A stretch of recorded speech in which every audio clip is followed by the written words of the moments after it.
चोर होता है वो कहाँ भी घुसता है। अब जो और बड़ा चोर होता है उनको लगता है कि मैं देश का मालिक बन गया हूं। हाँ, लेकिन ये चौकीदार नहीं है, चौकीदार यहाँ की जनता है, मराठी जनता। अगर मुंबई का कॉरपोरेटर खरीदना है तो उसकी एक कीमत है 2 करोड़ रुपया। एमएलए को खरीदना है तो 50 करोड़ रुपया कीमत लगाई है, रेट कार्ड लगाया है। एमपी है 75 करोड़ 75 करोड़। उद्धव ठाकरे गुट के नेता संजय राउत पार्टी का नाम और सिंबल छीनने के बाद लगातार बीजेपी पर हमलावर हैं। बीते कई दिनों से संजय राउत भाजपा पर निशाना साध रहे हैं। आज उन्होंने एक रेट कार्ड जारी किया। उन्होंने कहा कि शिंदे ने एमएलए को 50 करोड़, एमपी को 75 करोड़ में खरीदा। गवर्नर पद से उतरने के बाद जो कमेंट किया है उनकी राजनीतिक कमेंट है, हम उनको राजनीतिक जवाब दे सकते हैं। लेकिन महाराष्ट्र की सरकार बहुमत में थी, वो कैसी बनी और क्यों बनी उस मामले में पढ़ने का गवर्नर का अधिकार नहीं। बहुमत है, बहुमत की सरकार बनी और बहुमत की सरकार ने और कैबिनेट ने जो सिफारिश की है उसको मंजूर करना आपका काम होता है। आप राजनीति नहीं करनी चाहिए। उनके कार्यकाल में राजभवन राजनीति का अड्डा बन गया था, एक पार्टी का अड्डा बन गया था और इसीलिए राजभवन और सरकार में संघर्ष हुआ। शिंदे गट को ऐसा समझ में इलेक्शन कमीशन के ऑर्डर के बाद आपने सुप्रीम कोर्ट का रुख किया, क्या कहना चाहोगे आप? सुप्रीम कोर्ट का आपने रुख किया, उसको क्या कहना? सुप्रीम कोर्ट में जाना ही पड़ेगा। ये तो आखिरी आशा का किरण है सुप्रीम कोर्ट। अब इस देश में सभी संस्थाएं खत्म हो गई है, मार दी गई है, हत्या हो गई लोकशाही की, लोकतंत्र की। तो अब एक ही आशा है, सर्वोच्च न्यायालय सुप्रीम कोर्ट, वहां हम जाएंगे और न्याय की गुहार लगाएंगे। शिंदे गट ऐसा म्हणतोय की तुमची खासदार की धोक्यात आहे, तुम्हाला आम्ही व्हीप जारी करणार आहोत। क्योंकि शिंदे गुट ऑफिस पे कब्जा कर रहा है, क्या कहेंगे? करने दीजिए, और क्या कर सकते हो। चोर होता है वो कहाँ भी घुसता है। अब जो और बड़ा चोर होता है उनको लगता है कि मैं देश का मालिक बन गया हूं। हाँ, लेकिन ये चौकीदार नहीं है, चौकीदार यहाँ की जनता है, मराठी जनता है। सर, शिंदे गट असा म्हणतोय की तुमची खासदार की धोक्यात आहे, आम्ही तुम्हाला व्हीप जारी करणार आहोत। बात करते हैं उसके बारे में, क्या कहना चाहोगे एग्जैक्टली आपको ये जो फिगर्स है वो कहाँ से पता चल रहे हैं? क्योंकि काफी अपोजिशन जो है इसके ऊपर स्ट्रांगली रिटेलिएट कर रहा है। क्या कर रहे हैं? रिटेलिएट कर रहा है। कौन कर रहे हैं? सर काफी जो बीजेपी के भी है, हाँ, बीजेपी और शिंदे गुट तो करेंगे। मैं अपोजिशन ही बात सर। हाँ, वो तो करेंगे ही ना, क्योंकि मैंने सच बोला है। जो पार्टी, जो नेता, एक शाखा प्रमुख, वो लोगों ने एक रेड कार्ड बनाया है। रेड कार्ड इस राज्य में, इस देश में कभी रेड कार्ड नहीं बना था खरीद फरोश के लिए। अगर मुंबई का कॉरपोरेटर खरीदना है तो उसकी एक कीमत है 2 करोड़ रुपया। एमएलए को खरीदना है तो 50 करोड़ रुपया कीमत लगाई है, रेट कार्ड लगाया है। एमपी है 75 करोड़ 75 करोड़। शाखा प्रमुख 50 लाख। उसके ऊपर और एक रेट कार्ड लगाकर एजेंट भी नियुक्त किए हैं और कमीशन पर काम करे एजेंट लोगों को तोड़ने के लिए। ये पहली बार देश की राजनीति में हो रहा है कि एक शिवसेना से टूटा हुआ एक गुट है, उसने अपना एक रेट कार्ड बनाया है। कहां से आता है पैसा? अब कहां है ईडी, इनकम टैक्स? कौन सी आइडियोलॉजी है कि लोग उनके बाद छोड़कर जा रहे हैं?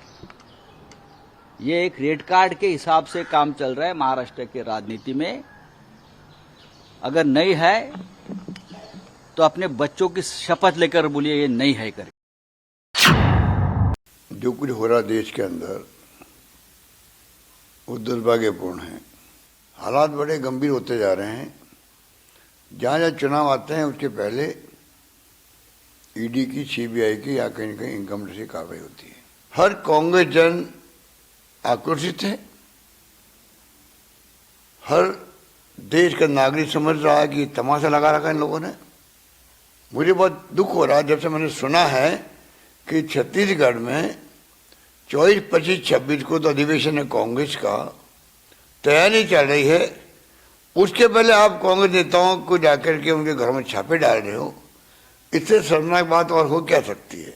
छत्तीसगढ़ के आधा दर्जन से ज्यादा कांग्रेस नेताओं के घर पर ईडी का छापा पड़ा है। इस छापेमारी के बाद कांग्रेस और बीजेपी आमने सामने आ गई है। कांग्रेस नेताओं के घर पर पड़ रहे ईडी के छापे को लेकर सियासत गर्मा गई है। बीजेपी और कांग्रेस में वार पलटवार खत्म होने का नाम नहीं ले रहे हैं। एक तरफ कांग्रेस इसे अदानी के मुद्दे और हताशा से जोड़ रही है, वहीं दूसरी ओर बीजेपी ने भी तीखा रिएक्शन देते हुए कहा कि कांग्रेस के नेता भ्रष्टाचारी हैं। दूसरी तरफ अशोक गहलोत मोदी सरकार पर जमकर बरसे। उन्होंने कहा कांग्रेस नेताओं पर ऐड की कार्रवाई निंदनीय है। देखिए, जो कुछ हो रहा देश के अंदर वो दुर्भाग्यपूर्ण है। जब से एनडीए गवर्नमेंट बनी है 2014 से हम देख रहे हैं कि लगातार इनकम टैक्स, ईडी और सीबीआई के दुरुपयोग हो रहा है। ये आरोप हम कई बार लगा चुके हैं। हालात बड़े गंभीर होते जा रहे हैं।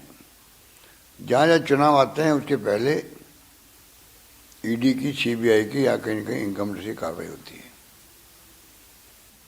एक तरफा पढ़ते हैं, कोई बीजेपी नेता के यहाँ तो शब्द पढ़ते ही नहीं है। हर कांग्रेस जन आक्रोशित है।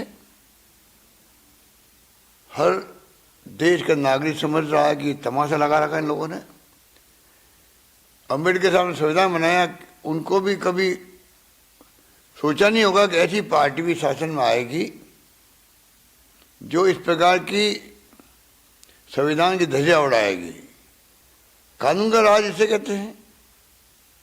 मुझे बहुत दुख हो रहा है जब से मैंने सुना है कि छत्तीसगढ़ में 24, 25, 26 को तो अधिवेशन है कांग्रेस का, तैयारी चल रही है। उसके पहले आप कांग्रेस नेताओं को जाकर के उनके घरों में छापे डाल रहे हो। इससे शर्मनाक बात और हो क्या सकती है। इसी जितनी निंदा करे उतनी कम मैं मानता हूँ।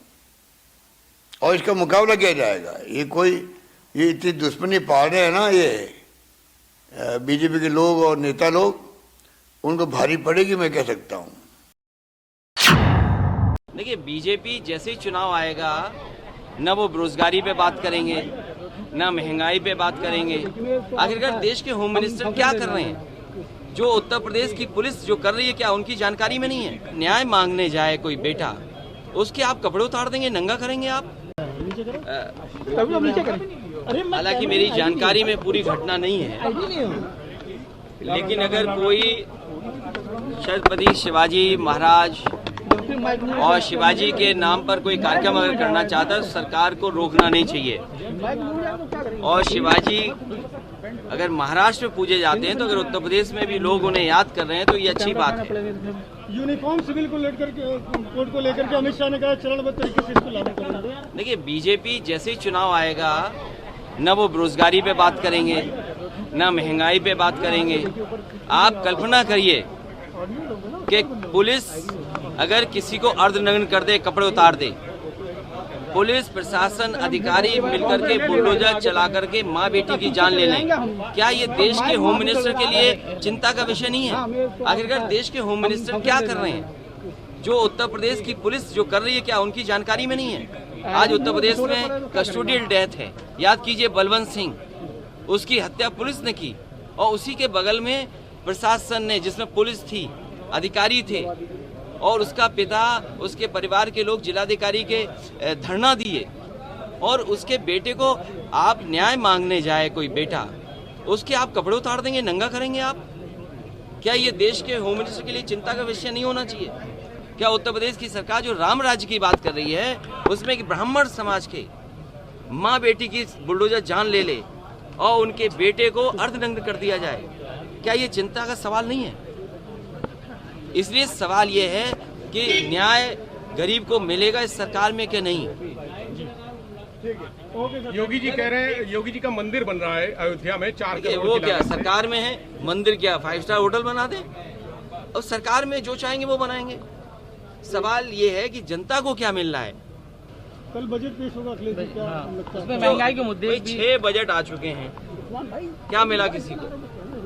जब 6 बजट में किसी को कुछ नहीं मिला और किसान की आय दोगुनी नहीं हुई, बेरोजगारी चरम सीमा पर है, महंगाई चरम सीमा पर है, डीजल पेट्रोल की कीमत बढ़ने का मतलब ये नहीं है कि केवल डीजल पेट्रोल बढ़ा है, सब्जियां महंगी होंगी, खाने पीने का सामान महंगा है, आपका ट्रांसपोर्टेशन विभाग बर्बाद हो जाएगा, हर विभाग में महंगाई बढ़ेगी, काम रुक जाएगा, सड़क महंगी बनेगी, अस्पताल महंगे बनेंगे, आपके और शिक्षा की संस्थान महंगे बनेंगे। डीजल पेट्रोल का मतलब केवल गाड़ी से भराने तक नहीं है, उसका असर घर, मकान, अस्पताल और तमाम चीजों पे भी पड़ता है। आखिर सरकार क्या करे, इसीलिए सरकार खर्च नहीं कर पाई।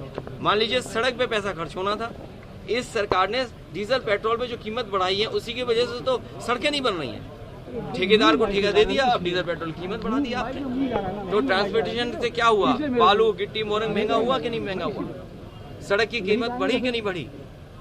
तो ये डीजल पेट्रोल का सवाल है, ये हमारे लिए बड़े मुद्दे हैं। बेरोजगारी बड़ा मुद्दा है।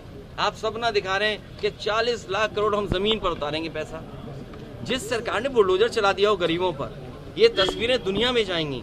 और अगर बीबीसी जैसी संस्था पर अगर छापा मारेंगे, आप डराएंगे चैनल्स को, क्या उम्मीद करते हो दुनिया के लोग आपके इन्वेस्ट करने आएंगे? वो आए थे, घूम गए, टेंट दूसरे दिन खाली थे। सरकार ये नहीं बताएगी कि टेंट में रुकने वाले लोग नहीं थे। जो हजारों करोड़ के टेंट बने थे, टेंट सिटी बना था। मैं बनारस के टेंट सिटी की बात नहीं कर रहा हूँ, एक यहाँ भी इन्वेस्टमेंट के लिए टेंट सिटी बना था। आप पता करिए कितने इन्वेस्टर उसमें रुके थे, सब खाली थे। सर सरकार ये कहती है सर किसानों की आय बढ़ी है। विधानसभा के इतिहास में पहली बार मीडिया पर हमला किया गया, बहुत दुर्भाग्यपूर्ण रहा, उस पर क्या कहेंगे? ये दुखद है। सरकार को ऐसे लोगों के खिलाफ कार्रवाई करनी चाहिए जिन्होंने पत्रकार और विधायकों को रोका है।